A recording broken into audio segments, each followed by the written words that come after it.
Good evening. আমরা পালক পট্টুস চলে এসেছি একটা নতুন ভিডিও নিয়ে। এখন সন্ধে 8টা বাজে, খুব গরম পড়েছে। আর পাশের ফ্ল্যাট থেকে দিয়ারা এসছে। দিয়ারা মানে দিয়া, দাদাই আর মিঠি। আমরা একটুখানি নিচে ঘুরতে যাব। ঘুরতে মানে এই জাস্ট নিচে একটু ওয়াক করতে যাব। ওয়াক করতে না পারি কি আছে, কোলে কোলেই ওয়াক করব। আর এই হনুমানটা আমার দাদাই। নিচে যেই গেছি, ও মা, সবাই কত আমাদের আদর করতে আসে। এই দেখো আমি কি মজা করছি।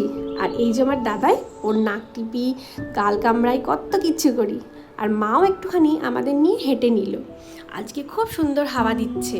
আর এই হাওয়ায় বরুণ দেবতা আমাকে আর দিয়াকে না উড়িয়ে নিয়ে যায়, সেই জন্য প্রোটেক্ট করার জন্য আমার দাদাই আমাদের চেপে ধরে রেখেছে। অনেক হয়েছে ঘোরাটোরা, এবার রাত হয়েছে, চলো বাড়ি যাওয়া যাক। আর এসে কিন্তু দিয়া আমাকে ঘুম পাড়িয়েছে, সেটা কিন্তু মিস করবে না। আমার দিয়া, এই দেখো আমার দিয়া আমাকে ঘুম পাড়াচ্ছে। টাটা।